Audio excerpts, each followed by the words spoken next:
For Friday the 16th of June. I'm Stephen Ridgway. Got a feel for the guys at Progress Software. There is now a third flaw that has been uncovered in their Move It app. This came to light, I think, yesterday. And it does appear, although there's been some question over whether how broad the vulnerabilities are across the solutions, the Move It solutions, but it looks like Move It Cloud has been vulnerable, as well as the Move It Transfer app. Yesterday, Progress Software took down the Move It Cloud solution, deployed a patch, and then stood things back up. So that should be looking okay. Move It Transfer, I think there are patches available for you to download and install. So yeah, they are really running to catch up with some of this stuff, it looks to me. I think from talking to people, there may have been an assumption that Move It Cloud hadn't been vulnerable to any of the now 3 vulnerabilities or exploits that are around. But I think it would be, if it was me, I would definitely have a look and see whether there are any indicators that any data which is being transferred via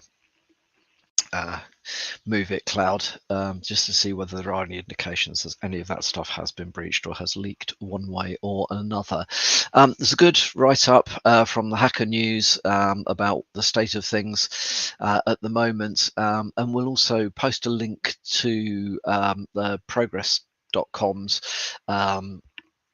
update, which includes workarounds and recommendations. Basically, at the moment, they are recommending that if you use Move It Transfer, you should disable, or basically on your firewall block access to ports 80 and 443. That will basically break a whole load of stuff. They're aware of that, so users won't be able to log on to the Transfer web UI. Automated tasks won't work. REST, Java, and .NET APIs won't work, and the add-on for Outlook won't work. SFTP and FTP will continue to work as normal under those circumstances. They talk about some other workarounds, but until they've got the patch out and it is all back under control again, looks like more pain for people using Move It. So came across a very interesting article on HackRead, talking in some depth about a new threat group, DICOT threat group, targeting SSH servers with brute force malware. So it is believed to be a Romanian threat actor, and they have basically nicked the name from the name of the Romanian anti-terrorism policing unit, and they have to some extent stolen the branding as well, which I think is it's an interesting approach. Clearly don't care about poking the bear, as it were.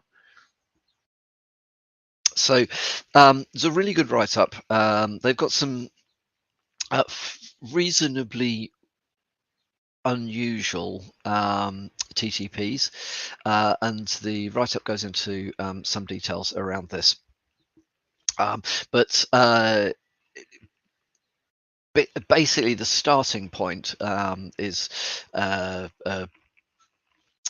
SSH brute forcing.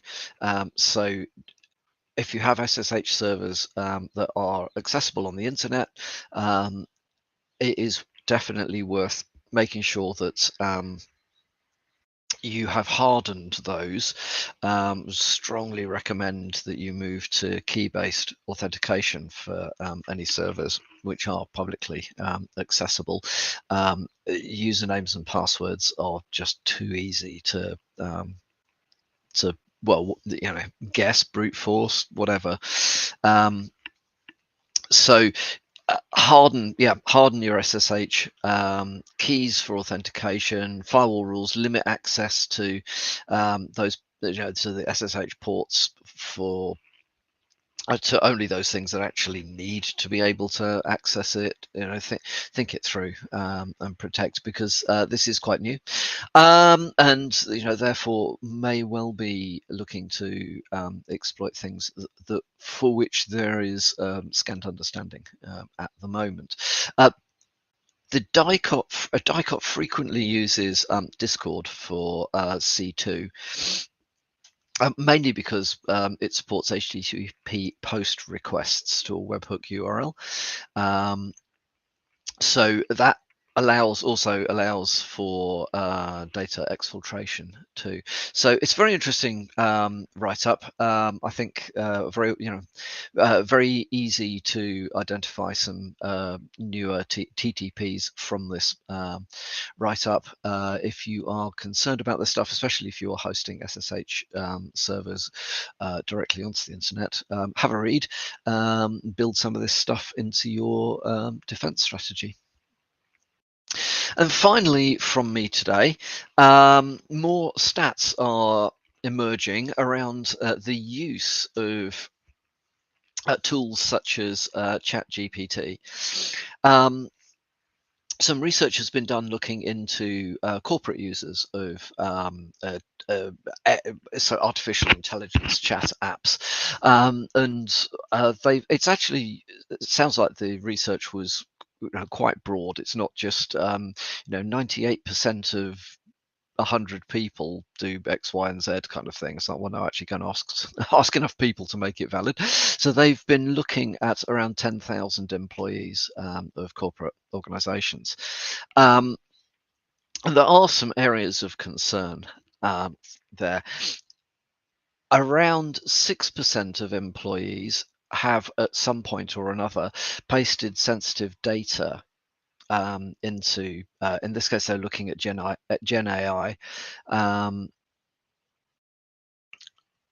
Around 4% engage in that behavior at least on a weekly basis. Yeah,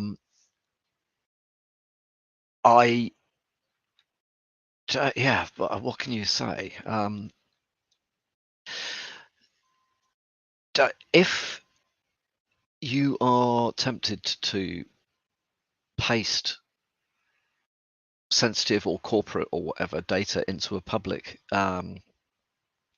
publicly available tool, and this doesn't just go for AI tools, chat tools, and things. This also is the same for things like VirusTotal or any.run, or a lot of these tools that we use. If you post information into those, that information, unless you have very specifically paid for a service that is dedicated to you, the information you post becomes publicly available. So VirusTotal, for example, I'm sure many of you know, but VirusTotal will sell the database of all things uploaded to it.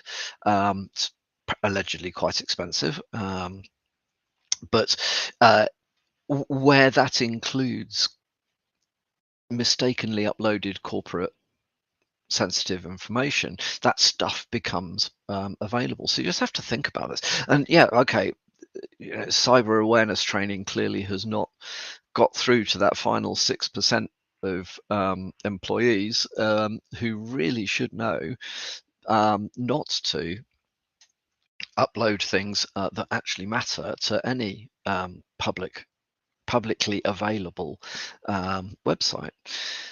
Yeah, tricky one. But beware, because I think in the background, normally, if you're uploading things and you make a mistake and upload something sensitive, okay, it's probably limited increase in risk. But these AI chat tools learn as they chat. So if you've told it things, that stuff becomes available to it in other chats. So it is not just passively holding this information that you may be able to come across later. It's entirely possible that they're going to be using that information in future conversations with, possibly your competitors. So yeah, interesting. We are very far from really understanding, really understanding what the landscape is and should be for these artificial intelligence platforms. Just as some interesting stats of the stuff, the sensitive data that's being exposed. Um, Internal business data makes up about 43%, according to this research. Source codes, 31%. Regulated PII, which is a little bit worrying, 12%. 9% other data, and the remaining 5% is just other stuff. So, yes, okay, you can question whether um, all people understand the significance of certain bits of business data, or if they're a developer, maybe they don't realize that the code that they're asking for help with shouldn't have been made public, or whatever it may be. But regulated PII, I think it I would have thought it would be hard to find anyone that didn't understand what PII was, and understand these days the regulations around handling that data. Or maybe, I don't know, maybe I'm living in cloud cuckoo land. Who knows? Anyway, that's enough from me. I hope you have a good Friday and a great weekend, and I shall speak to you all again on Monday morning.